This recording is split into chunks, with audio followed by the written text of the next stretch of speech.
ఏదైనా చూసినంత ఈజీ కాదండి జడ్జి చేయడం. ఎందుకు ఈ మాటలు అంటున్నానంటే జస్ట్ హ్యాండ్మేడ్ బ్యాంగిల్సే కదా ఏముందిలే అని మీరు అనుకుంటారు. కానీ మేము ఎంత కేర్ తోటి బ్యాంగిల్ మేక్ చేస్తాము అనేది మాకు మాత్రమే తెలుస్తుంది.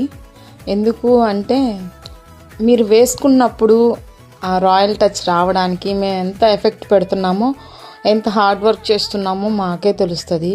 సో హ్యాండ్మేడ్ బ్యాంగిల్స్ అనేది నాట్ ఈజీ వర్డ్. మీలో ఎవరికైనా నా కంటెంట్ నచ్చినట్టయితే ప్లీజ్ ఫాలో చేసి మంచిగా ఇంకా సపోర్ట్ ఇవ్వండి. ఇప్పటిదాకా సపోర్ట్ చేస్తున్న ప్రతి ఒక్కరికి each and everyone thank you so much for your trusting and loving supporting. Lots of thanks each and everyone once again.